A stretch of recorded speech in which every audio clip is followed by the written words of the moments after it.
बुलेटिनमध्ये प्रेक्षकांचं मनपूर्वक स्वागत आहे। बातमीपत्राची सुरुवात करूया सुविचार मालेने। सकारात्मकता ही यशाची पहिली पायरी आहे, ती तुमच्या मनात सदैव जोपासा। आजचा सुविचार आपण बघितला। सुरुवातीला एक नजर टाकूया शहरातील गुन्हेगारी क्षेत्रातील घडामोडींवर। अमरावतीत एक अशी घटना घडली जी ऐकून अंगावर काटा येतो। जंगल परिसर, रात्रीची वेळ आणि एका 18 वर्षाच्या मुलीवर झालेला पाशवी अत्याचार। फक्त अत्याचारच नाही तर धमकी, लूट आणि व्हिडिओ काढून ब्लॅकमेलिंग। ही सगळी घटना इतकी भयानक आहे की कायदा आणि सुरक्षिततेवरच प्रश्नचिन्ह निर्माण झालेत। नेमकं त्या रात्री काय घडलं, पोलिसांनी काय उघड केलं, पाहूया सविस्तर। ही घटना आहे 28 मार्च 2026च्या रात्रीची। चांदूर रेल्वे ते भानखेडा खुर्द फाटा, जंगल परिसर। पीडित 18 वर्षीय युवती तिच्या मित्रासोबत फिरण्यासाठी आली होती। मात्र काही अज्ञात इसमांनी त्यांना अडवलं आणि इथून सुरू झाला भयावह घटनाक्रम। आरोपींनी त्यांच्याकडील फक्त 120 रुपये लुटले, मित्राला बांधून ठेवलं आणि त्यानंतर त्या युवतीवर एका नराधमाने लैंगिक अत्याचार केला। इतकंच नाही तर आरडाओरड केलीस तर तुझ्या मित्राला ठार मारू अशी धमकी दिली गेली। या पाशवी अत्याचारात युवती गंभीर जखमी झाली। घटना इथेच थांबली नाही। आरोपींनी तिचा कपडे घालतानाचा व्हिडिओही काढला आणि पोलिसांकडे गेलीस तर व्हिडिओ व्हायरल करू अशी धमकी दिली। घटनेनंतर जखमी अवस्थेत युवतीला तिचा मित्र जिल्हा सामान्य रुग्णालयात घेऊन गेला आणि तिथूनच या प्रकरणाची माहिती पोलिसांना मिळाली। महिला पोलिसांनी पीडितेची विचारपूस केली आणि पीडित तरुणीने दिलेल्या वर्णनावरून तपासाला वेग आला। पोलिसांनी अवघ्या काही तासातच 5ही आरोपींना अटक केलं। 3 एप्रिल रोजी आरोपींची ओळख परेड झाली आणि त्यांची ओळख पटली। या प्रकरणात ईश्वर मरसकोल्हे वय वर्ष 34, दिवाकर मरसकोल्हे वय वर्ष 25, प्रमोद वाघाडे वय वर्ष 31, शुभम उर्फ सोमेश्वर वाघाडे वय वर्ष 28 आणि उमेश भोयर वय वर्ष 47 यांना अटक करण्यात आली। यापैकी ईश्वर मरसकोल्हे या आरोपीने युवतीवर लैंगिक अत्याचार केला। पोलिसांच्या मते या आरोपींनी यापूर्वीही या मार्गावर लूटमारीचे प्रकार केले असल्याची शक्यता आहे। मात्र अद्याप त्याचे खुलासे झाले नाही, कारण अधिकृत तक्रार पोलिसांना प्राप्त झाली नाही। आरोपींचे मोबाईल जप्त करण्यात आले असून त्यातूनही महत्त्वाचे पुरावे गोळा केले जातील असंही पोलीस उपायुक्त यांनी आयोजित पत्रकार परिषदेत सांगितलं। दरम्यान या आरोपींचे फोटो अधिकृतरित्या प्रसिद्ध झाले नसले तरी सोशल मीडियावर काही फोटो स्थानिक वृत्तपत्राने प्रसारित केल्याने ते व्हायरल होत आहेत। पोलिसांचा तपास अजून सुरूच आहे आणि या प्रकरणात आणखी कोणी सामील आहे का याचाही शोध घेतला जातोय। आरोपी यांची संख्या वाढण्याची शक्यता वर्तविली जाते आहे। ही घटना केवळ एक गुन्हा नाही तर समाजासाठी एक मोठा इशारा आहे। महिलांच्या सुरक्षिततेचा प्रश्न पुन्हा एकदा ऐरणीवर आलाय। आरोपींना कठोर शिक्षा मिळावी हीच सर्वांची मागणी आहे। एक प्रकारचा जो सामाजिक किंवा आपल्या कामावरून हे असतो की लवकरात लवकर या घटनेची सगळी माहिती आमच्यापर्यंत येऊ द्यात किंवा आरोपीची नावं आमच्यापर्यंत येऊ द्यात। परंतु आम्ही आपल्याला पहिल्या दिवशीच विनंती केली होती की हा अत्यंत गंभीर आणि संवेदनशील घटना आहे। त्याच्यामुळे आम्ही आपल्याला विनंती केल्यावरून आपण सर्वांनी जो धीर आणि संयम दाखवला त्याच्याबद्दल मी सर्व मीडियाच्या, प्रेसच्या बांधवांचे, पत्रकार बंधू भगिनींचे आभार व्यक्त करतो की या तपासामध्ये मीडियाने आम्हाला खूप मोठ्या प्रमाणावर सपोर्ट केला, शांततेने किंवा संवेदनशीलतेने हा तपास करण्यासाठी। दिनांक 28/3/26 रोजी सायंकाळी 8:30 ते 9:15च्या दरम्यान फिर्यादी पीडिता आणि तिचा मित्र असे या भानखेडा खुर्द फाटा म्हणजे आपला जो चांदूर रेल्वे रोड आहे त्या रोडवरून भानखेडा गावाकडे जाणारा असा रस्त्याचा एक बोर्ड आहे। त्या ठिकाणावर आतमध्ये 100 ते 150 मीटर अंतरावर त्या ठिकाणी ते त्यांच्या दुचाकीवरून फिरण्यासाठी गेलेले होते। त्याचवेळी त्यांना एकूण फिर्यादीप्रमाणे 7 आरोपी, परंतु तपासामध्ये 5 आरोपी निष्पन्न झालेले आहेत। ते 5 आरोपी त्यांनी अडविले आणि त्या ठिकाणी त्यांना मारहाण करून काठीने मारहाण केली। फिर्यादीच्या मित्राला दोरीने बांधून ठेवले आणि त्यांना मारहाण करून त्यांच्याकडचे 120 रुपये काढून घेतले आणि त्यानंतर त्यापैकी एका आरोपिताने फिर्यादीवर, आरोपी ईश्वर पांडुरंग मरसकोल्हे यांनी फिर्यादीवर म्हणजेच पीडितेवर अतिप्रसंग केलेला आहे।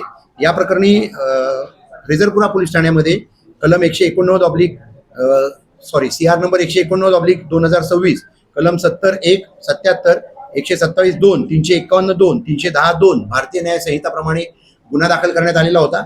या प्रकरणी माननीय CP साहेबांनी स्वतः भेट दिलेली असून आम्ही दोन्ही DCP श्याम घुगे साहेब, मी, तिसरे DCP आमचे धुमाळ साहेब, क्राईमचे DCP आमचे फुंडकर साहेब, बचाडे साहेब आणि त्याचबरोबर या पोलीस ठाण्याचे शिरसाट साहेब, नंतर संदीप चव्हाण क्राईमचे आणि सर्व DB स्टाफ फ्रेझरपुराचा आणि इतर आयुक्तालयातील DB स्टाफ अशा सर्वांनी त्या ठिकाणी भेट देऊन या गुन्ह्यातील 5 आरोपितांना तात्काळ त्याच दिवशी सकाळी ताब्यात घेऊन पुढील कायदेशीर कारवाई करून अटक केली।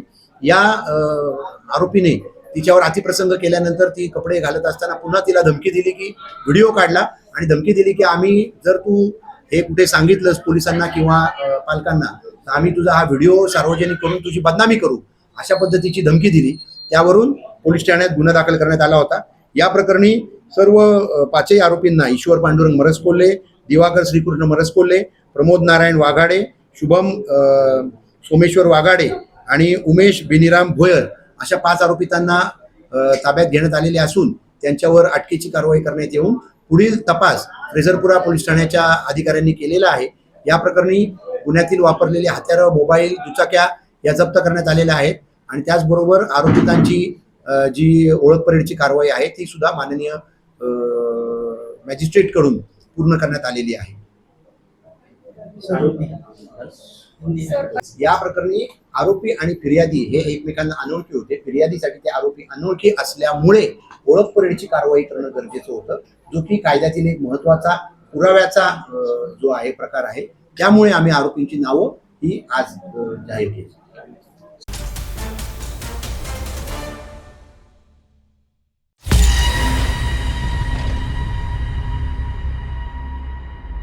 अमरावती शहरातून एक अत्यंत खळबळजनक आणि मन सुन्न करणारी बातमी समोर येत आहे। ज्या मित्रांसोबत मयूरने आनंदाने वाढदिवस साजरा करायचे ठरवले, त्याच मित्रांनी त्याचा काळ बनवून घात घेतला। अमरावतीत गुन्हेगारांना पोलिसांचा धाक उरला नाहीये का, असा सवाल आता उपस्थित होत आहे। एका तरुणाचा हकनाक बळी गेला आहे आणि संपूर्ण शहर दहशतीखाली आहे। पाहूया या घटनेचा थरार सविस्तर रिपोर्टमध्ये। अमरावतीतील कॉटन मार्केट परिसरातील पंचमुखी हनुमान मंदिराजवळ राहणारा मयूर सोलंके 24 मार्चची ती रात्र त्याच्यासाठी शेवटची ठरेल असं कोणालाही वाटलं नव्हतं। मयूरचे मित्र त्याला वाढदिवसाच्या पार्टीसाठी विलासनगर परिसरात घेऊन गेलेत, परंतु आनंदाच्या या वातावरणाचं रूपांतर काही वेळातच रक्तरंजित वादात झालं। वादाचे रूपांतर इतकं वाढलं की एका आरोपीने मयूरच्या पोटात चाकू खुपसला, तर दुसऱ्याने निर्घुणपणे त्याच्या डोक्यात पेविंग ब्लॉक मारून त्याला जागीच रक्ताच्या थारोळ्यात पाडले। या हल्ल्यानंतर आरोपी घटनास्थळावरून फरार झालेत।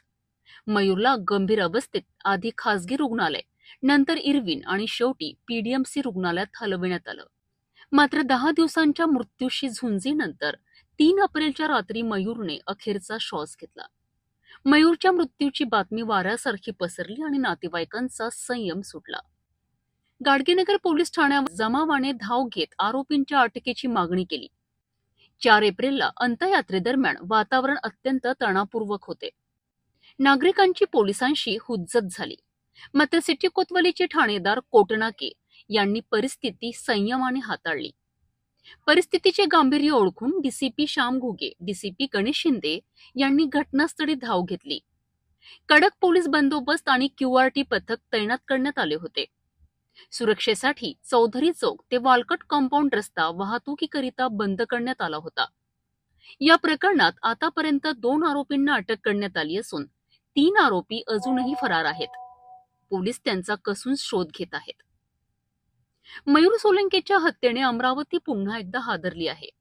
वाढत्या गुन्हेगारीवर लगाम कधी लागणार, फरार 3 आरोपींना पोलीस कधी बेड्या ठोकणार, याकडे सर्वांचे लक्ष लागले आहे। मेरा नाम अशोक चंद्रलाल पवार है और ये घटना अपने विलासनगर परिसर की पीछे की है।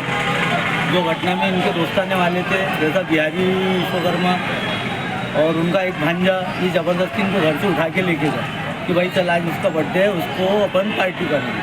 तो इसको ज़्यादा नशा वशा कराए और नशे में के हालत में उसको चाकू मार के ये दोनों जन भाग गए वहाँ से। भाग गए तो वो अकेला गिर के उसको पेविंग ब्लॉक मारे वो 2 लड़कों ने, वो पुंसे नाम के लड़के ने जिसका नाम पुंसे है, और वो आरोपी पकड़ेगा और ये आरोपी अभी फरार है। अभी पुलिस क्या कर रही, कोई गरीब बच्चों को, हमारे बच्चों को मार रही, दौड़ रही, ये अच्छा नहीं है। इनका सबको समान देखो, गुनाह करने वाले बाहर घूम रहे और बगैर गुनाह करने वालों को मार रहे हैं। तो पुलिस प्रशासन का अनदेखी नहीं होना चाहिए, बस इतना ही बोलना है। और जो भी हुआ ये गलत हुआ है, और गलत हुआ तो गलत का फैसला कानून करेगा।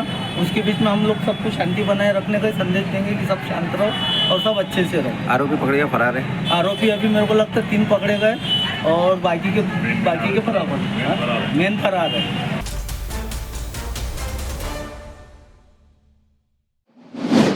राजकारणात आरोप प्रत्यारोप नवीन नाहीत, पण जे चांदूर बाजारमध्ये घडलंय ते ऐकून तुम्हीही थक्क व्हाल। आमदार प्रवीण तायडे यांनी थेट बच्चू कडू यांच्यावर जीवे मारण्याचा कट रचल्याचा गंभीर आरोप केलाय आणि म्हणालेत, समोर बच्चू पण पाठीमागे बिच्छू। नेमकं काय आहे संपूर्ण प्रकरण जाणून घेऊया। चांदूर बाजार पोलीस स्टेशनमध्ये दाखल झालेल्या तक्रारीनंतर प्रकरण तापायला सुरुवात झाली। पोलीस अधीक्षकांनी पत्रकार परिषद घेतली आणि त्यानंतर राजकीय वादाला अक्षरशः आग लागली। याच पार्श्वभूमीवर आमदार प्रवीण तायडे यांनी पत्रकार परिषद घेत थेट माजी मंत्री बच्चू कडू यांच्यावर हल्लाबोल केलाय। त्यांनी स्पष्ट सांगितलं की आजवर अनेक नेते झाले, पण इतक्या खालच्या पातळीचं कटकारस्थान कुणीच रचलं नाही। बच्चू कडूंनी ही ऑडिओ क्लिप डिसेंबर मधली असल्याचा दावा केला, पण त्यावर तायडे म्हणाले, तुम्हाला कसं कळलं की ही ऑडिओ क्लिप डिसेंबरचीच आहे? पुढे त्यांनी आरोप केलाय की ही पूर्ण प्लॅनिंग एखाद्या सराईत गुंडासारखी करण्यात आली आहे। तायडे यांनी पुढे थेट तुलना करत टोला लगावलाय की स्वतःची तुलना शरद जोशी, डॉक्टर बाबासाहेब आंबेडकर यांच्याशी करून कोणीही संत गाडगेबाबा होत नाही। या प्रकरणात अजून एक मोठा दावा करण्यात आलाय की संपूर्ण ऑडिओ क्लिप मीडिया समोर आलीच नाही, फक्त 10 मिनिटांचाच भाग दाखविला गेलाय।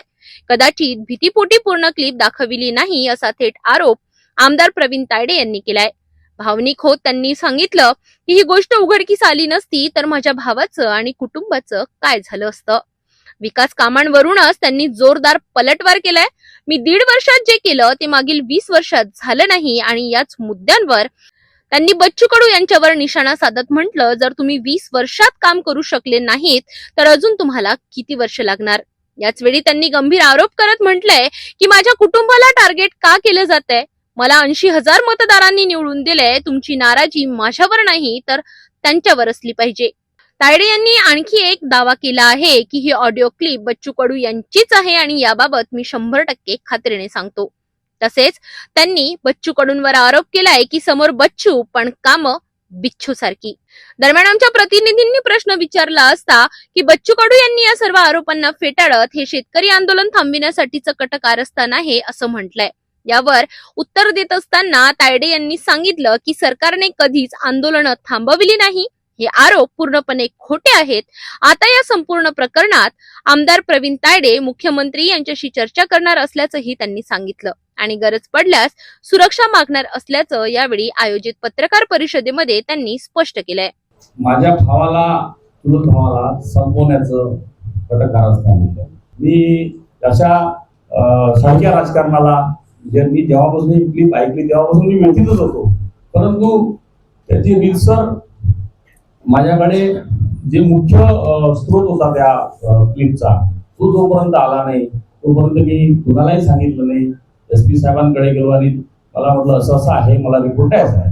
तर मग मी ते म्हटलं ठीक आहे द्या, आणि मी अनेक गोष्टी बाहेर येण्यासाठी अजून SP साहेबांना भेट घेऊन काही मागण्या करणार आहे की आतापर्यंत जे यवतमाळच्या टोळ्या आहेत, वणीची टोळीचा उल्लेख आहे, काही जाटू बाबा कोणते आहे तर ते मला माहित नाही, त्यांचा उल्लेख आहे, तर त्याची सुद्धा चौकशी करावी जेणेकरून ह्या टोळ्या हे टोळ्याचे हे मोर्चे आहे का, किंवा या 20 वर्षात त्यांनी कोणत्या कोणत्या लोकांना यमसदनी पाठवलं का, आणि यमसदनी पाठवलं असेल तर त्यांची चौकशी कधी होणार, आणि सत्तेत असल्यामुळे काही दाबून ठेवलं आहे का, या सगळ्या गोष्टीचा उलगडा या चौकशीत करावा जेणेकरून सामान्य माणसापर्यंत आजपर्यंत माजी आमदार हे यांचे नाव बच्चू हे फक्त लोकांना दाखवायसाठी, शेतकऱ्यांचा नेता म्हणून, गाडगे बाबा म्हणून घेण्यासाठी.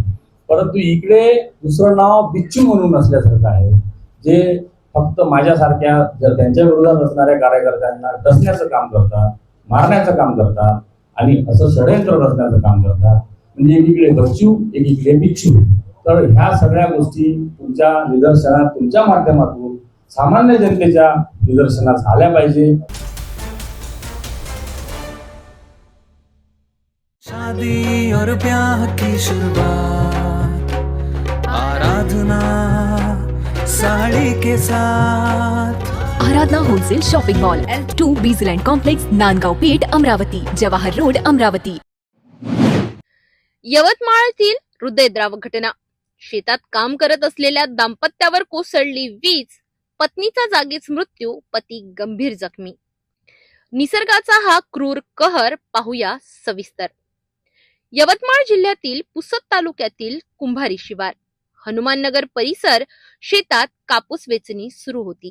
सर्व काही सुरळीत चाललं होतं, पण अचानक वातावरण बदललं. आकाशात ढग दाटले, पाऊस सुरू झाला आणि विजांचा कडकडाट वाढला. आणि याच दरम्यान अचानक वीज कोसळली थेट शेतात काम करत असलेल्या दाम्पत्यावर. या भीषण घटनेत सुमन पवार वय वर्ष 50 यांचा जागीच मृत्यू झाला, तर त्यांचे पती रोहिदास पवार वय वर्ष 55 हे गंभीर जखमी झालेत. या घटनेनंतर परिसरात एकच खळबळ उडाली.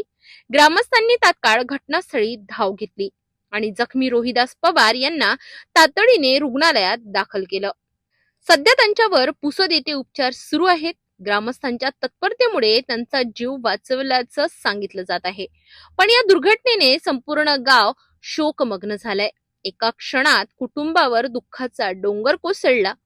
अवकाळी पाऊस आणि विजांचा कडकडाट शेतकऱ्यांसाठी आता जीवघेणा ठरत असल्याचं पुन्हा एकदा समोर आलंय. शेतात अन्न पिकविणाऱ्या बळीराजावरच निसर्गाचा कहर. ही घटना मन हेलावून टाकणारी आहे.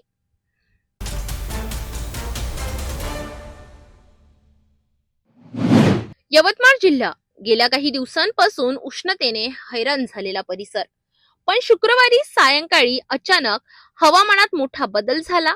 ढग दाटून आले आणि विजांचा कडकडाट सुरू झाला आणि वादळी वाऱ्यासह अवकाळी पावसाने जोरदार हजेरी लावली. आर्णी, पुसद, राळेगाव या तालुक्यांमध्ये पावसाने अक्षरशः कहर केलाय. काही ठिकाणी गारपीटही झाली आणि वाऱ्याच्या जोरात झाडे झुडपे कोसळली. घरावरील टीन पत्रे उडाली आणि नागरिकांची मोठी धावपळ उडाली. राळेगावच्या आठवडी बाजारात तर अचानक आलेल्या पावसामुळे व्यापाऱ्यांमध्ये एकच गोंधळ उडाला. पण सर्वात मोठा फटका बसला तो शेतकऱ्यांना. काढणीस आलेली पिके पूर्णपणे आडवी झाली. आधीच उन्हामुळे त्रस्त असलेल्या बळीराजावर आता अवकाळी पावसाचा आणखी एक घाव बसलाय. हवामान खात्याने आधीच इशारा दिला होता आणि आता त्याचाच परिणाम जिल्ह्यात दिसून येत आहे. या अवकाळी पावसामुळे शेतकऱ्यांचे मोठे आर्थिक नुकसान झाल्याचा अंदाज व्यक्त केला जातोय. उष्णतेचा तडाखा आणि आता अवकाळीचा मार. बळीराजाचं कंबरडच मोडलं आहे.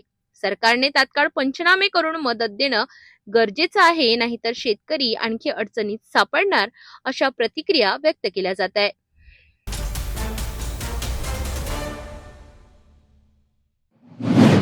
बुलढाणा जिल्ह्यातील मेहकर तालुक्यातील खंडाळा देवी इथे बुधवारी सायंकाळी 5:30च्या सुमारास निसर्गाचा जबरदस्त कहर पाहायला मिळालाय.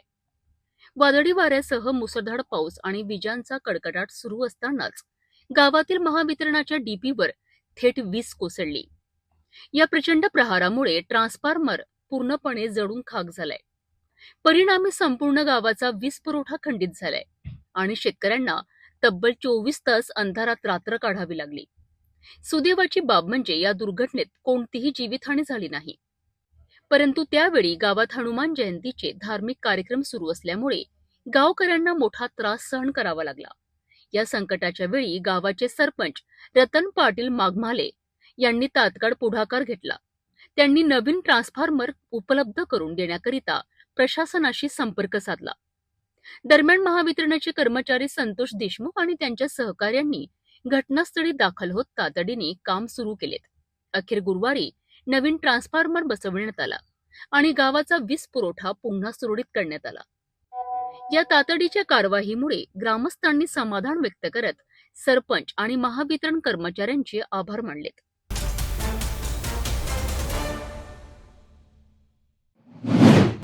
विकत घ्या विकत घ्या आढळी गाय विकत घ्या विकत घ्या विकत घ्या आढळी गाय विकत घ्या विकत घ्या विकत घ्या आढळी गाय विकत घ्या.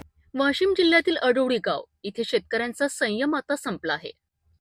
सरसकट पीक कर्जमाफी आणि इतर मागण्यांकरिता शेतकऱ्यांनी थेट गाव विक्रीला काढण्याचा इशारा दिला आहे. गावाच्या प्रवेशद्वारावर लावण्यात आलेला एक फलक सध्या सर्वांचंच लक्ष वेधून घेत आहे.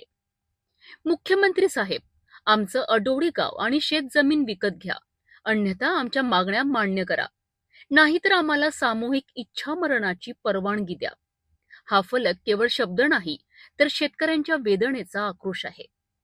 सततची नापिकी, वाढतं कर्ज आणि अपेक्षित मदत न मिळाल्यामुळे शेतकरी पूर्णपणे हताश झाला आहे. महाराष्ट्राच्या मुख्यमंत्र्यांनी 2 लाखापर्यंत कर्जमाफी जाहीर केली होती. ती कर्जमाफी फसवी असून वाशिम जिल्ह्यातील मौजे आडोळी गाव समस्त शेतकऱ्यांनी हे मौजे आडोळी गाव विक्री का दिलं आहे. विक्री करून हे आमच्यावरलं कर्ज माफ करा साहेब. या संबंधाने आम्ही सर्व मौजे आडोळीतील शेतकरी इथं बसलेलो आहोत ठिया करत, आणि हे गाव आमचं विकत घ्या. विकत घेऊन जर आमचं कर्ज फेडत नसेल तर आम्हाला सामूहिक आत्महत्या करण्याची परवानगी द्या. याच ठिकाणी एवढं बोलतो आणि मुख्यमंत्री साहेबांपर्यंत हा निरोप पोहोचवा या माध्यमाच्या याच्यातून. परिस्थिती इतकी बिकट झाली आहे की शेतकऱ्यांना आता जगणंही कठीण वाटू लागलंय. जोपर्यंत सरकार ठोस निर्णय घेत नाही तोपर्यंत हे आंदोलन सुरू राहणार असल्याचा इशारा शेतकऱ्यांनी दिला आहे. शेतकऱ्यांचा हा इशारा केवळ एक गावापुरता मर्यादित नाही तर राज्यातील हजारो शेतकऱ्यांच्या परिस्थितीचं प्रतीक आहे. आता प्रश्न असा, सरकार या आक्रोशाकडे लक्ष देणार का, की शेतकऱ्यांना अजून वाट पाहावी लागणार?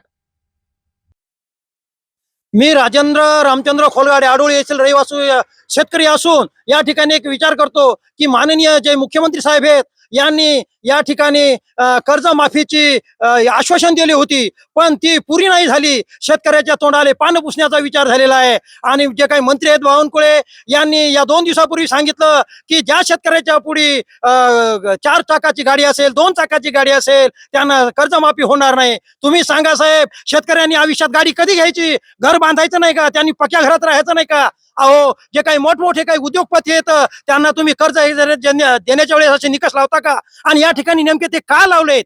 कारण कर्ज हा शेतकरी हा एक जगाचा पोशिंदा आहे, याचा थोडाफार विचार करा. आणि त्यासाठी हे काही होत नसल्यामुळं आम्ही या गावचे मंडळी त्रस्त जातो. अहो, उत्पन्न कोणत्याच बाजूचं झाले नाही, खर्च किती वाढलेला आहे. गोरगरिबाची मरण्याची वेळ आली आहे. अहो, शेतकऱ्याच्या जावे त्याच्या वंशाची तेव्हा कळे. या ठिकाणी येऊन पहा, खुर्चीवरून बोलण्यात काही मजा नाही साहेब. आम्ही आमचं गाव याच्यासाठी आता विकत काढलेलं आहे आणि हे गाव विकायचं आहे आम्हाला. गाव विकून या अख्ख्या महाराष्ट्राचं कर्ज तुम्ही नीट करा साहेब. तुमच्या तिजोरीत जर पैसा नसेल तर आम्हाला हताश होण्याची पाळी आली, आणि ते वेळ जरी नसेल होते तर आम्हाला आत्मदान करण्याची एक या ठिकाणी आता काय तुम्ही मोकळीक द्या. आणि ते होणार साहेब. जर ही अशी परिस्थिती जर तुम्ही नाही केली, या ठिकाणी बरेच लोकांची आत्महत्या होणार. याचा काही थोडी विचार करा. शेतकऱ्याच्या जो काही कष्टाचा एक विचार करा. एवढंच मी या ठिकाणी बोलतो. आणि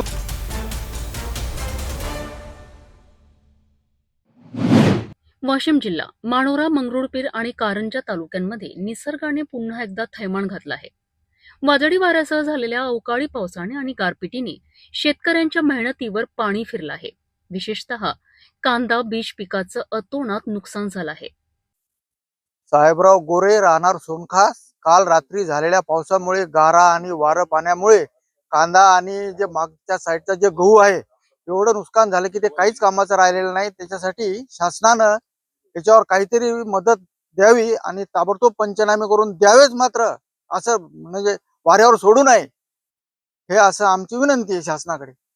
काढणीसाठी तयार असलेलं हे पीक गारांच्या तडाख्याने आणि वाऱ्यामुळे पूर्णपणे खराब झालंय.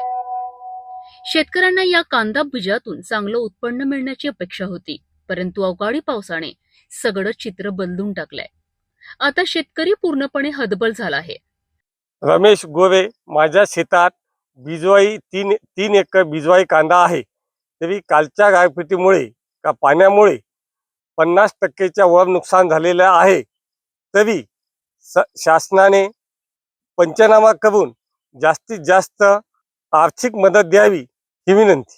मोठ्या मेहनतीने उभं केलेलं पीक आणि एका रात्रीत झालेलं नुकसान यामुळे शेतकऱ्यांवर मोठं आर्थिक संकट ओढवलं आहे.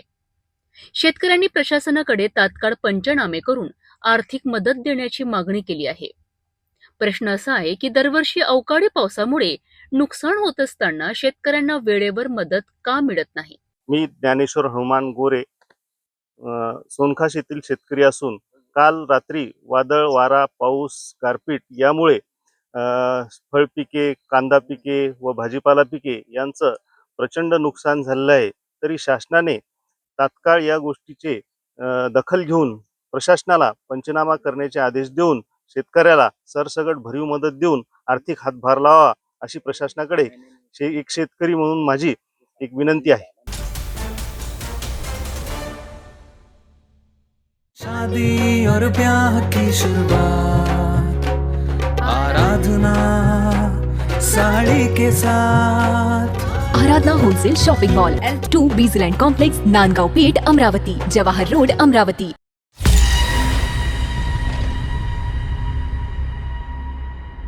नांदेड शहर रात्रीचा सन्नाटा आणि अचानक उसळलेला रक्तरंजित संघर्ष. साईलाला गँग आणि अजित सिंह चव्हाण गँग जुना वैऱ्यातून पेटलेला हा संघर्ष थेट जीवघेणा ठरलाय. मिळालेल्या माहितीनुसार अजित सिंह चव्हाण हे आपल्या 2 साथीदारांसह चित्रपट पाहून बुलेटवरून परतत होते. पण पुढे काय होणार याची त्यांना कल्पनाही नव्हती. रस्त्यावर आधीच दबा धरून बसलेले साईलाला गँगचे सदस्य आणि अचानक तलवारींचे वार, चाकूंचा मारा. काही क्षणातच परिसर रणांगण बनला. या थरारक हल्ल्यात अजित सिंह चव्हाण आणि सय्यद आवेज यांचा जागीच अंत झालाय. परंतु धक्क्याची परिसीमा अजून बाकी होती. जखमींना विष्णुपुरी शासकीय रुग्णालयात नेण्यात आलं. लोकांना वाटलं आता तरी जीव वाचेल, परंतु रुग्णालयाच्या गेटवरच पुन्हा हल्ला. जखमी मोहम्मद आवेज यांच्यावर थेट चाकूने वार आणि त्याचा तिथेच मृत्यू. म्हणजे रुग्णालयातही कोणी सुरक्षित नाही. या घटनेनंतर संपूर्ण नांदेड शहर हादरलं आहे. भीती, तणाव आणि संताप याचं वातावरण निर्माण झालं आहे. पोलिसांनी सांगितले आहे की सर्व आरोपी आधीपासूनच गुन्हेगारी पार्श्वभूमीचे होते. MPDA अंतर्गतही कारवाई झालेली होती. मग प्रश्न असा आहे की हे गुन्हेगार पुन्हा रस्त्यावर कसे आलेत. दरम्यान पोलिसांनी 4 आरोपींना अटक केली असून या प्रकरणाचा तपास वेगाने सुरू आहे. रात्री जवळपास 1:30 वाजता एक जे 2 रायव्हल ग्रुप दिसतो की एक अनिल पंजाबी, साईलाला यांचे काही असोसिएट्स ग्रुप्स आणि दुसरी बाजू अरिजित चौहान असा त्यांचे जे 2-3 मंडळी होता तिथे. तो असा 2 रायव्हल ग्रुप दिसतो ज्यामध्ये की रात्री मारामारी झाली E-स्क्वायर मॉलजवळ आणि त्यामध्ये स्पॉटवर सिरियसली इंजर्ड जे झाला दोन्ही रायव्हल ग्रुपच्या एक इंजर्ड झाला सिरियसली, अरिजित चौहान आणि तसेच दुसरा अरबाज एके जे अरबाज एके साईलाला आणि अनिल पंजाबी ग्रुपचा मेंबर आहे, असोसिएट आहे, त्यांच्यासोबत असतो असा दिसतो. तो एकंदरीत असा दिसतो की 2 ग्रुप जे क्रिमिनल मोठी हिस्ट्री आहे दोन्ही ग्रुपच्या जे टोळी म्हणतो त्यामध्ये अनिल पंजाबी सध्या MPDAमध्ये जेलमध्ये आहे. साईलालासुद्धा जवळपास 1.5 महिन्यापूर्वी MPDAमधून बाहेर आला होता. त्यांचे जे असोसिएट आहे त्यांच्यावर सुद्धा मोठी क्राईमची हिस्ट्री आहे आणि MPDA 55-56 सारखा कारवाई प्रपोज्ड आहे किंवा झालेली आहे. दुसरा बाजू जे आहे दुसरा ग्रुप अरिजित चौहानवर सुद्धा 9 गुन्हे दाखल होता, पास्ट गुन्हे.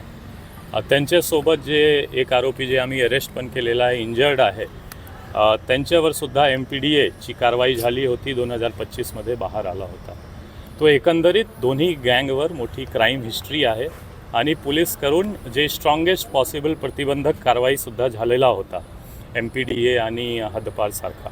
आणि ह्या दोन्ही गँगची रायबलरीमध्ये E-स्क्वायरजवळ रात्री इन्सिडेंट झाला आणि जे अनिल पंजाबी साईलाला ग्रुपच्या 2 मेंबर असोसिएट्स म्हणू शकतो आपण, अरबाज आणि आवेज, हा दोन्हीची डेथ झालेली आहे एक बाजू. दुसरा बाजू अरिजित चौहानची पण डेथ झाली. असा एकंदरीत 3 डेथ हा इन्सिडेंटमध्ये झालेला. हॉस्पिटलमध्ये एकाचा खून करण्यात आला. हा असं आहे की ते ऑलरेडी 2 जे आहे मोस्टली इथेच सिरियसली इंजर्ड होता आणि आवेज पण सिरियसली इंजर्ड होता. त्यांना सिव्हिल हॉस्पिटल फर्स्ट गेला जवळ असताना, नंतर रेफर झाला विष्णुपुरी आणि विष्णुपुरीमध्ये ते ऑलरेडी सिरियसली इंजर्ड कंडिशनमध्ये गेला होता आणि तिथे ऑलरेडी अरिजित चौहानचे भाऊ आणि वडील जे अरिजित चौहानची डेड बॉडी मॉर्चरीमध्ये शिफ्ट होत होता तिथे ऑलरेडी होता आणि तिथे पण त्यांच्यावर वार झाला. तो सिरियसली इंजर्ड ऑलरेडी होता, वार पण झाला आणि सेफ्टी त्यांची पण ट्रीटमेंट दौरान डेथ झाली. 2 FIR होणार, त्यामध्ये 2 मर्डरच्या आणि भाग्यनगर पोलीस स्टेशन हदमध्येच दोन्ही FIR होईल, क्रॉस FIR होईल. एक अरिजित चौहानची फॅमिलीची तक्रार आणि दुसरा जे आवेज किंवा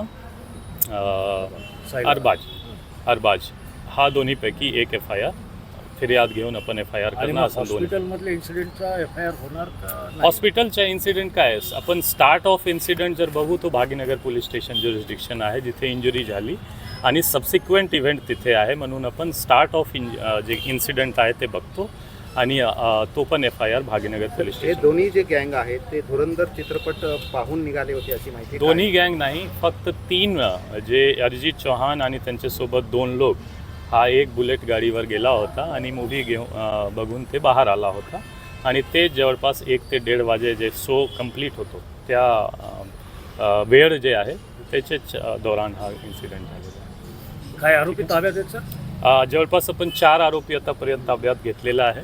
टीम्स बाकी जे लोक आहेत त्यांचे मागे आहे आणि मोठ्या पैमानेवर आपण ह्यामध्ये धरपकड आणि अरेस्ट करणार.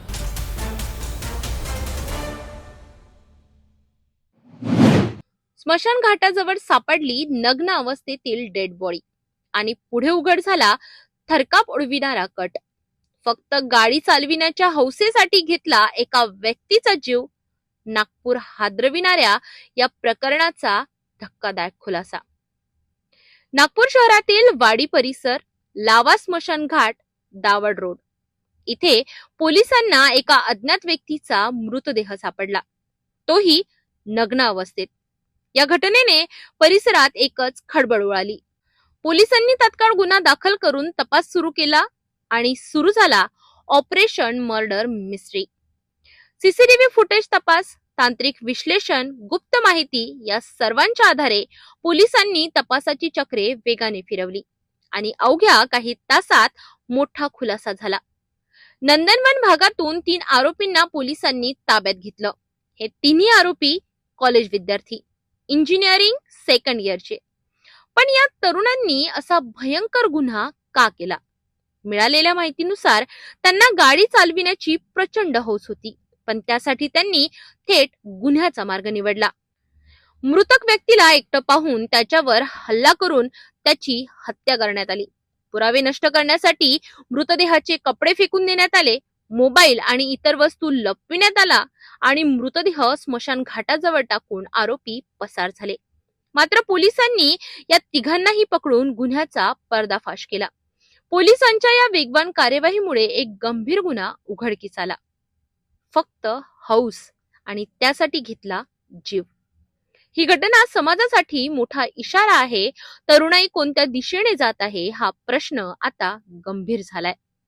पोलिसांनी वेळीच कारवाई केली, पण अशा घटना पुन्हा होऊ नये यासाठी समाजालाही जागं व्हावं लागेल. काल पोलीस ठाणे वाडीच्या अंतर्गत लावा स्मशानघाटजवळ रोडवर एक अनोळखी इसमाची नग्न अवस्थेत डेड बॉडी मिळालेली होती.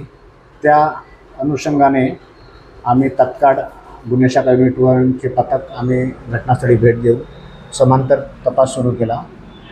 सदर जो मृतदेह मिळालेला होता त्याला डोक्यामध्ये दगडाने ठेचून त्याला निर्घुणपणे खून केलेला होता आणि या आधारावर आम्ही तांत्रिकदृष्ट्या तपास करत, CCTV फुटेजचा तपास करत आणि मिळालेली गोपनीय माहिती याच्या आधारे आम्ही काल केडीकी परिसरातून नंदनवन भागातून 3 आरोपी ताब्यात घेतले रात्री उशिरापर्यंत. 3ही आरोपी हे विद्यार्थी आहे, शिकणारे 2nd इयरमध्ये इंजिनिअरिंगला, आणि त्यांना फक्त गाडी चालवण्याची हौस होती आणि गाडी आपल्याला मिळाली पाहिजे आणि हा मृतक हा जास्त प्रमाणात दारू पिलेला आहे याचा फायदा घेऊन त्या निर्जनस्थळी नेऊन त्याची हत्या करून आणि त्याचे कपडे त्याच्या अंगावरील काढून टाकले, जेणेकरून ती बॉडी ओळखायला येऊ नये किंवा आपल्यापर्यंत कोणी पोहोचू नये या उद्देशाने त्यांनी कपडे तिथे फेकून दिलेले होते घेऊन जाऊन इतरत्र. आणि त्याचे 2 मोबाईल आणि त्याची अल्टो कार हे घेऊन ते पसार झालेले होते. आम्ही सगळं 3ही आरोपीला ताब्यात घेतलेले आहे, गाडी पण ताब्यात घेतलेली आहे आणि पुढील तपासाकरिता गाडीच्या ताब्यात देण्यात आलेली आहे. आरोपीमध्ये एक आर्यन शेंडे म्हणून आहे, रिशांग कांबडे आणि अनुज वाघमारे असे 3 आरोपी आहे. ही सध्याची कारवाई माननीय पोलीस आयुक्त डॉक्टर रवींद्र कुमार सिंगल साहेब यांच्या मार्गदर्शनाखाली सहपोलीस आयुक्त नवीनचंद्र रेड्डी सर, तसेच आमचे गुन्ह्याचे अपर पोलीस आयुक्त परदेशी सर, डिटेक्शन माननीय श्री राहुल माकणकर सर आणि आमचे सहाय्यक पोलीस आयुक्त अभिजित पाटील यांच्या मार्गदर्शनाखाली आणि वेळोवेळी केलेल्या मार्गदर्शनाखाली गुन्हे शाखा युनिट 1 पथकाचे आमचे EPI भोंडे, EPI राजाभाऊ जाधव आणि आमची संपूर्ण टीम एक कंटिन्युअसली तपास करत आम्ही अवघ्या 12 तासामध्ये 3ही आरोपी त्यांना आम्ही अटक करून एक आव्हानात्मक गुन्हा आम्ही उघडकीस आणलेला आहे.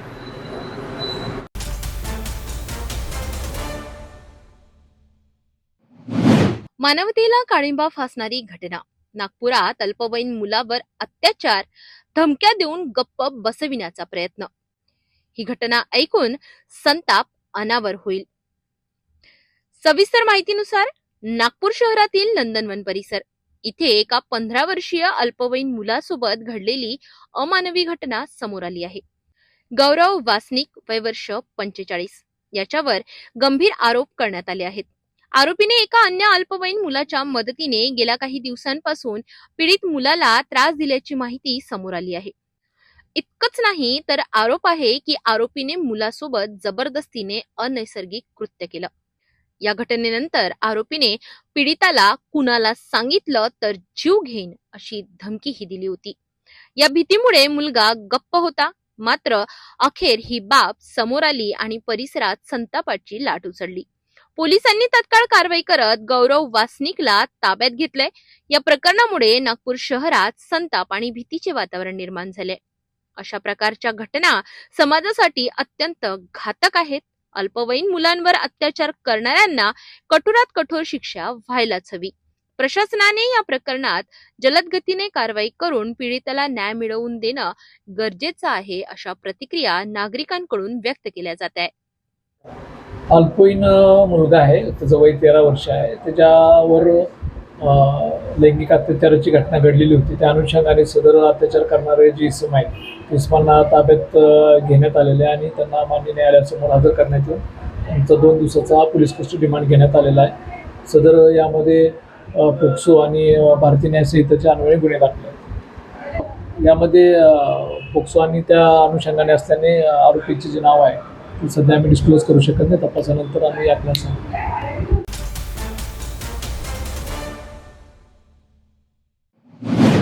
घरातच हात साफ, लोखंडी अलमारी फोडून लाखोंची चोरी आणि अवघ्या 6 तासात पोलिसांचा जबरदस्त डाव.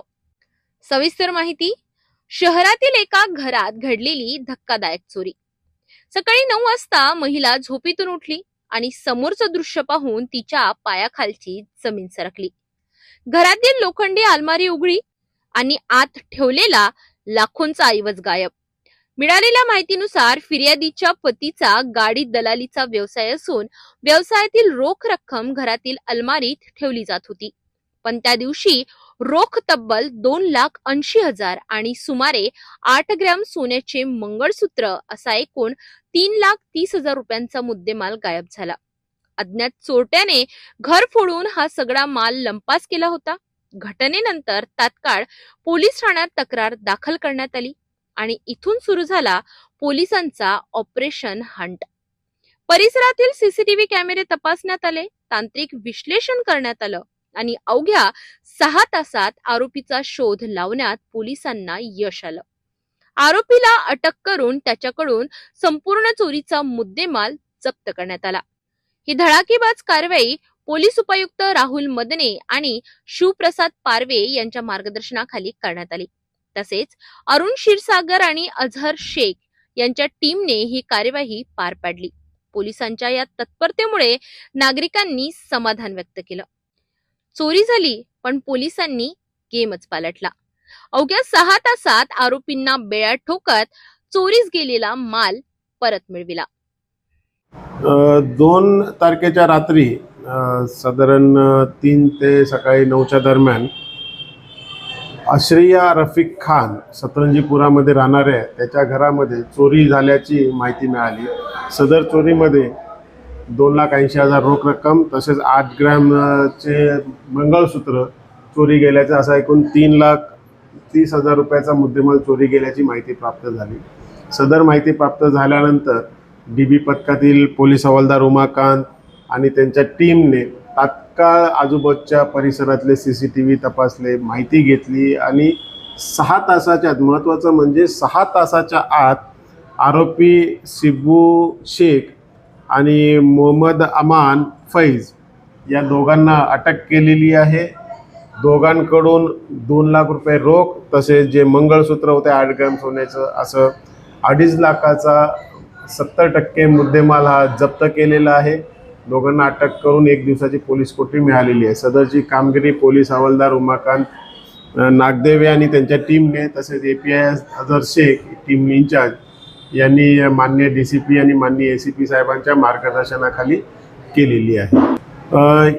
जे अटक करण्यात आरोपी आहे शब्बीर अहमद उर्फ सिब्बू, अब्दुल मतीन शेख आणि मोहम्मद हसन मोहम्मद फैज, दोन्ही मारवाडी चौकमध्ये सतरंजीपुरामध्ये राहणारे आहेत. शिब्बूच्या वरती यापूर्वीचे देखील चोरीचे गुन्हे दाखल आहेत. तसेच मोहम्मद फैजवरती देखील यापूर्वीचा 307 सारखा गंभीर स्वरूपाचा गुन्हा दाखल आहे. यामध्ये एकूण 3,30,000 रुपयाचा मुद्देमाल चोरीला गेला होता. सध्या तपास पथकाने 2,50,000 रुपयाचा मुद्देमाल जप्त केलेला आहे आणि हे सर्व टीमचं एकत्रित काम असून 6 तासाच्या आतमध्ये घरफोडीसारखा गंभीर गुन्हा त्यांनी उघडकीस आणून अतिशय चांगलं काम केलेलं आहे आणि त्याबाबत माननीय DCP साहेब ACP साहेबांनी देखील टीम पथकाचा प्रशंसा केलेली आहे.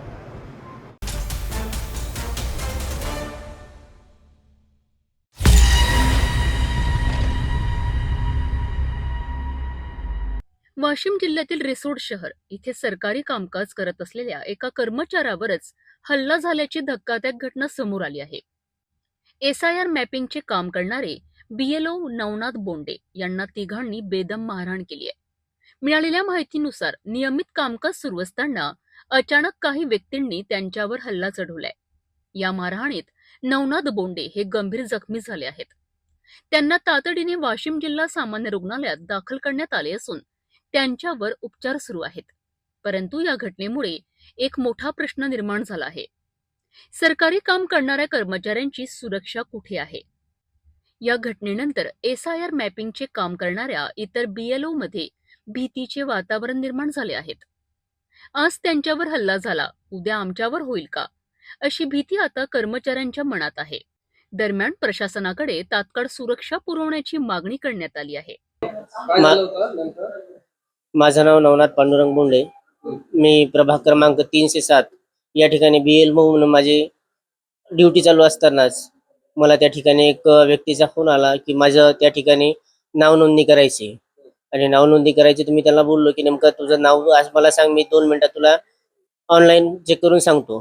पण तो म्हटला की नाही, मी तुम्हाला सविस्तरच भेटतो. सविस्तर भेटल्याच्या नंतर त्या ठिकाणी त्यांनी मला बोलवल्याच्या नंतर आम्ही तुम्हाला मेसेज दिल्याच्या नंतर तुम्ही आम्हाला सविस्तर मेसेज टाका असं का बोलले आणि यावरून मला 3 लोकांनी खूप अशी मारहाण केली की सविस्तर परिस्थिती तुमच्या समोरच आहे. खूप अशी मारहाण केली. माझ्या तोंडातूनही ब्लड निघालं आणि कानातूनही नाकातूनही ब्लड निघालं. खूप पाठीवरही मारलं, कमरेतही मारलं आणि डोकं आता बेशुद्ध झालेलं आहे. कारण म्हणजे माझं SRIचं काम चालू आहे. 2002 आणि 2024 यांचं मॅपिंग चालू आहे. 2002च्या नंतर ज्यांचं नाव नसेल त्यांचं 2002 मध्ये आई वडील आजी आजोबा यांचं मतदान यादी नंबर, प्रभाग क्रमांक आणि मतदारसंघ हा त्या ठिकाणी ज्यांचं नाव नवीन म्हणजे ज्यांचं लग्न वगैरे झालं त्यांची ती माहिती घ्यायची, आजी आजोबासोबत ते जोडायचं.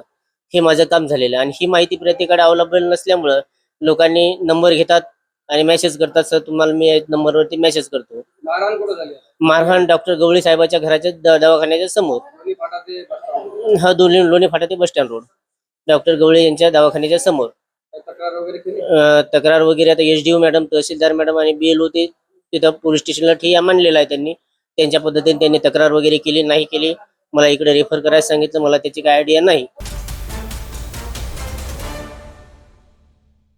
शादी और ब्याह की शुरुआत, आराधना साड़ी के साथ. Aradhana wholesale shopping mall L2 Bijland complex Nandgaon Peth Amravati, Jawahar road Amravati. Amravati जिल्ह्यातील बडनेरा येथील जुनी वस्ती बारीपुरा परिसर आज अक्षरशः जय श्रीराम जय हनुमानच्या गजरात दुमदुमला होता.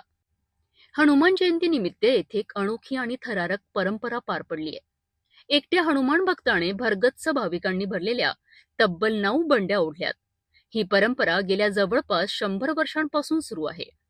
या परंपरेची सुरुवात रूपलाल जाट यांनी केली होती.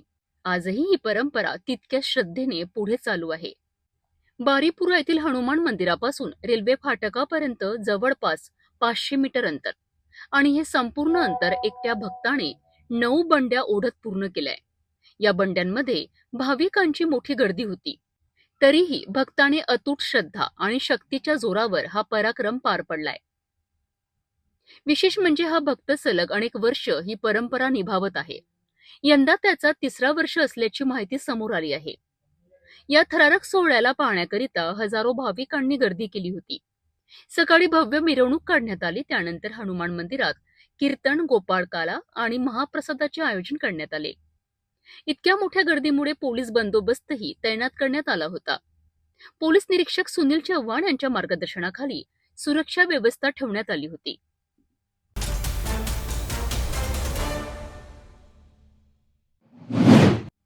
नागपूर जिल्ह्यातील रामटेक येथे परमात्मा एक सेवक संस्था दुधाळा आश्रमात महान त्यागी बाबा जुमदेवजी यांची 105वी जयंती मोठ्या उत्साहात साजरी करण्यात आली आहे. या पावन सोहळ्यासाठी छत्तीसगड, मध्य प्रदेश आणि महाराष्ट्रातून हजारो भाविकांनी उपस्थिती लावली आहे. दरवर्षीप्रमाणे यंदाही जयंतीनिमित्त भव्य रॅलीचे आयोजन करण्यात आले होते. 105वी जयंती भगवान बाबा हनुमानजीची जयंती निमित्त सर्व सेवक सेवकिनीच्या आणि बालगोपालाच्या ही संस्था सर्वांसाठी धावून येतात आणि दुधाळा आश्रममध्ये कोणतं जर सेवक दुःखामध्ये असेल त्याला सुखमय जीवन जगण्यासाठी ही वेळोवेळी ही दुधाळा आश्रम संस्था रामटेक हे नेहमी सतत सेवक आणि सेवकिनी जनता जनार्दनाच्या वतीने सर्वाला सहयोगाची भावना दाखवत असते आणि सहयोग करत असतात. म्हणून या आश्रमचं मी व पदाधिकाऱ्यांचे, यांचे मार्गदर्शक जयरामजी महाजन, यांचे अध्यक्ष आमचे मथुरे भाऊ आणि सर्व सेवक सेवकिनीचे मी अभिनंदन करतो की या संस्थेने खूप काही दिलं आणि समोर देत चालली आहे आणि ही संस्था भरभराटीने वाढत आहे. म्हणून या संस्थेचे मी अभिनंदन करतो की येणाऱ्या कालावधीमध्ये गोरगरीब सेवकासाठी नेहमी सतत ही प्रयत्नशील राहील आणि सेवकांची सेवा करेल, हीच आजच्या प्रसंगी बोलतो आणि सर्व सेवक सेवकिनींना अभिनंदन करतो. सर्वांना माझा नमस्कार. रॅलीची सुरुवात शांतीमंगल कार्यालय परिसरातून झाली. आंबेडकर चौक, गांधी चौक आणि झेंडा चौक मार्गे ही रॅली दुधाळा येथील आश्रमात पोहोचली आहे. या रॅलीत सहभागी झालेल्या भाविकांनी जयघोष करत संपूर्ण परिसर भक्तिमय केलाय. आश्रमात विविध धार्मिक कार्यक्रम, कीर्तन आणि पूजा अर्चना पार पडली आहे. या कार्यक्रमाला आशिष जायस्वाल, श्यामकुमार बर्वे आणि बिकेंद्र महाजन यांची प्रमुख उपस्थिती लाभली. की दरवर्षीप्रमाणे याही वर्षी महान त्यागी बाबा जुमदेवजीचा जन्मदिवस सर्व सेवकांच्या सहकार्याने लांजी, बालाघाट, गोंदिया, तुमसर, गडचिरोली, ब्रह्मपुरोली, वडंबा, टांगला, पुसदा, पारसोनी सर्व विभागातील सर्व मार्गदर्शक व परमात्मा एक सेवक परिवाराने रामटेक संस्था दुधाळा आश्रम या ठिकाणी सकाळी 10 वाजता आपापल्या रथयात्रा घेऊन आणि बसस्टॉपहून ही रथयात्रा 10 वाजता निघून भगवंताच्या मानव मंदिरमध्ये आता 12 वाजता पोहोचलेली आहे. या महान त्यागी बाबा जुमदेवजीच्या शिकवणीप्रमाणे ही संस्था अंधश्रद्धा, व्यसनमुक्ती समाज घडवण्याचं काम करत असताना गोरगरीब लोकांना मदत करून, कोणाच्या अडचणी असल्या, कोणावर संकट असलं, निष्काम सेवेने संस्था काम करत असतो आणि सर्व सेवकांच्या या संस्थेला सहकार्य मिळत असतो आणि असाच सहकार्य सर्व सेवकांचा मिळून आपण ज्या दुःखात आहोत दुःखातून मुक्त होऊन सणाने सुखाचे दिवस पाहावं या संस्थेचं काम निष्काम सेवेचं आहे आणि ही संस्था तुमच्या सहकार्याने सदैव निष्काम सेवेचं काम करेल। आज सर्व बंधू मान्यवर मंडळी मान द्या की बाबा जुमदीच्या जन्मदिवसाला तुम्ही आलेत। रामटेक सेवा संस्था आपले सर्वांचे सहर्ष स्वागत करत आहे आणि धन्यवाद देत आहे। तुमच्यापासून आज आमच्या रामटेक नगरीमध्ये मान द्या की बाबा जुमदीच्या जन्मदिवसाच्या रॅलीची आणि मानव मंदिराची शोभा वाढली। एवढंच बोलून माझे 2 शब्द समाप्त करून सर्वांना माझ्या नमस्कार आणि धन्यवाद। मान्यवरांनी बाबा जुमदेवजी यांच्या कार्याचा गौरव करत त्यांच्या विचारांचे अनुकरण करण्याचे आवाहन केलेत। विशेष म्हणजे या कार्यक्रमात आशिष जायस्वाल यांचा वाढदिवसही केक कापून साजरा करण्यात आलाय। कार्यक्रमाच्या शेवटी भव्य महाप्रसादाचे आयोजन करण्यात आले, ज्यात हजारो भाविकांनी प्रसादाचा लाभ घेतला। महादेवराव महाजन रामटेक परमात्मा एक सेवक संस्थेचे अध्यक्ष आणि मार्गदर्शक आज महान त्यागी बाबा जुमदेवजीचं जयंती प्रित्यर्थ 105वी जयंती रामटेक परमात्मा एक सेवक संस्थेमध्ये सर्व सेवकांच्या वतीने सर्व बाहेरगावून आलेल्या सर्व सेवकांच्या वतीने त्यांच्या परिवाराच्या वतीने आज मानवण्यात आलेलं आहे। आज प्रथम सकाळी रथयात्रा काढून ग्रामीण भागातून ज्या मागासवर्गीय भाग आहे आमच्या जंगल क्षेत्र आहे त्या क्षेत्रातून वळंबाहून मनसळून रामटेकवरून सनेनी बसस्टॉपवरून रामटेक बसस्टॉपवरून मोठ्या मार्गाने रामटेक परमात्मा एक सेवक संस्थेमध्ये त्या मानव मंदिरात आलेली आहे। आज आम्हाला आनंद होते की एवढे परिवार आमच्यासोबत जुळलेत। त्यांनी अंधश्रद्धा आणि व्यसनमुक्तीचं काम परिवारात ठेवून लोकांना जागवण्याचं काम केलं। आज यांचं पाहून लोकसुद्धा याच्याकडे मार्गामध्ये येतील आणि त्यांचंच पुण्य आम्हाला मिळेल। आमचा उद्देश होता, आमच्या सद्गुरूंचा उद्देश होता लोकांना जागवा, जे अंधश्रद्धेत आहे व्यसनात आहे।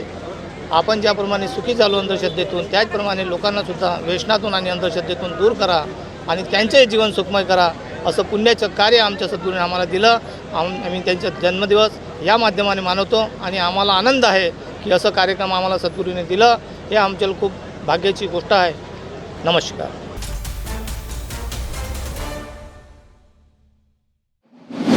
नागपूरमध्ये पुन्हा एकदा किरकोळ वादातून मोठी हाणामारी झाल्याची घटना समोर आली आहे।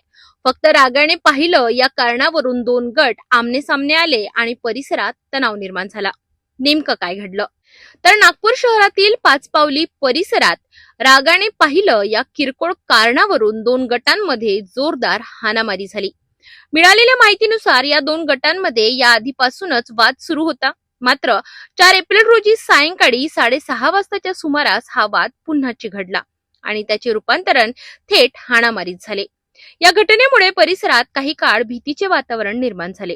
नागरिकांमध्ये घबराहट पसरली होती। दरम्यान घटनेची माहिती मिळताच 5 पावली पोलिसांनी घटनास्थळी धाव घेतली आणि परिस्थिती नियंत्रणात आणली। या प्रकरणी पोलिसांनी गुन्हा दाखल केला असून पुढील तपास सुरू आहे। याबाबत अधिक माहिती देताना 5 पावली पोलीस ठाण्याचे वरिष्ठ निरीक्षक बाबूराव राऊत यांनी माहिती दिली आहे।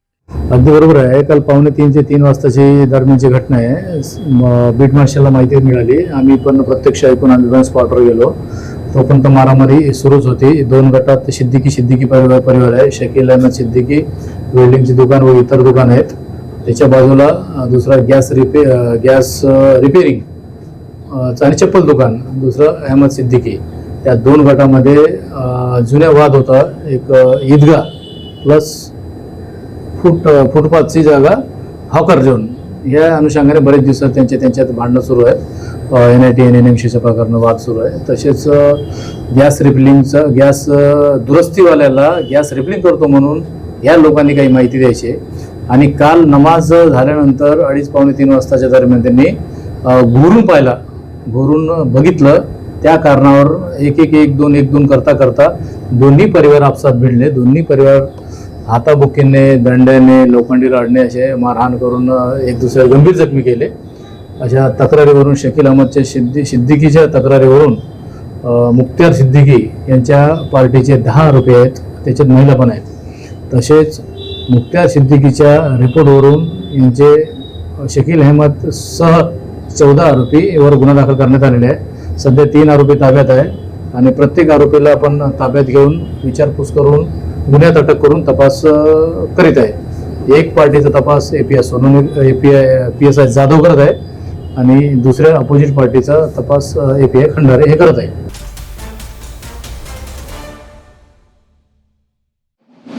नागपूर उत्सवात रंगलेलं शहर, पण त्याच शहरात घडली अशी घटना जी ऐकून अंगावर काटा येईल. ही घटना आहे नागपूरच्या गिट्टी खदान परिसरातील. हनुमान जयंतीचा उत्सव, ढोल ताशे, जय श्रीरामांच्या घोषणा, या सगळ्या उत्साहात 14 वर्षांचा अथर्व नानोरे देखील सहभागी झाला होता. पण याच शोभायात्रेतून तो अचानक बेपत्ता झाला. नातेवाईकांनी शोधाशोध केली, मित्रांकडे चौकशी केली, पण अथर्वचा काहीच पत्ता लागला नाही. आणि मग भरतवाडा परिसरात एक धक्कादायक गोष्ट समोर आली. एका बोरीमध्ये एका मुलाचा मृतदेह सापडला. जेव्हा ती बोरी उघडली गेली तेव्हा समोर होतं एक भयानक दृश्य. अथर्वचे हातपाय बांधलेले होते, गळा आवडलेला आणि जीभ बाहेर आलेली. प्राथमिक तपासात त्याचा गळा दाबून खून करण्यात आल्याचा संशय व्यक्त केला जात आहे. एका निष्पाप मुलाची इतक्या निर्दयी पद्धतीने हत्या, त्यामुळे संपूर्ण नागपूर हादरलंय. घटनास्थळी फॉरेन्सिक टीम दाखल झाली आणि त्यांनी पंचनामे करून पुरावे गोळा केले. या परिसरातील CCTV फुटेज तपासले जात आहेत. तांत्रिक पुरावे तपासून पुढील तपास पोलिसांनी सुरू केलाय.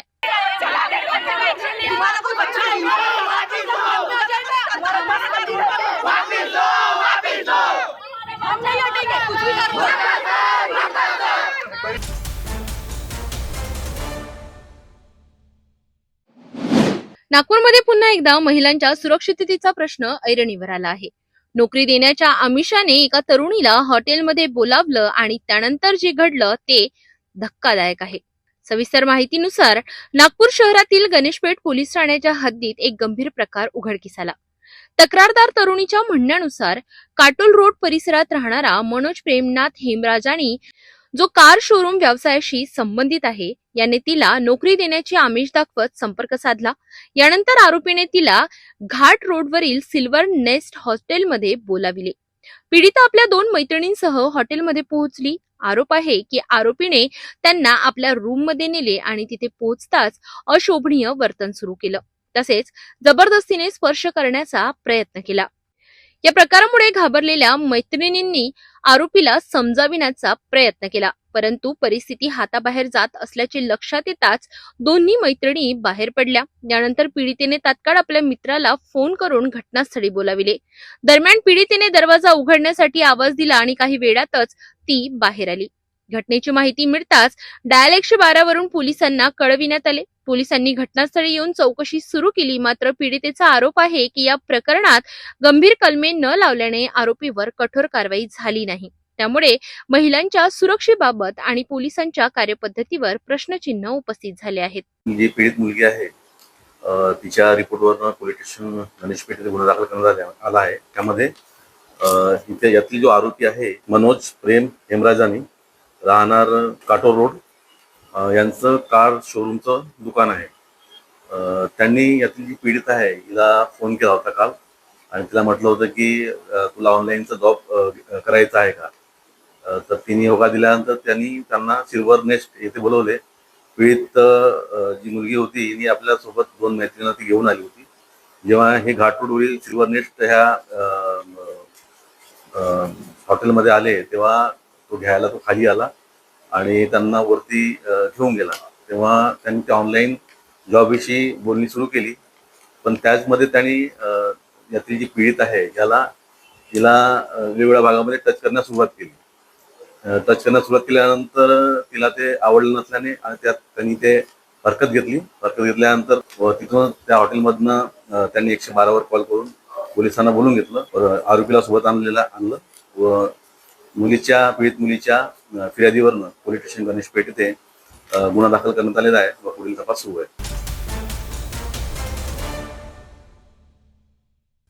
आपण आता सिटी न्यूज चॅनल आपल्या टीव्हीवर सुद्धा बघू शकता. यामध्ये next channel number 117, Jio channel number 872, GTPL channel number 73, fast way channel number 256 वर बघू शकाल.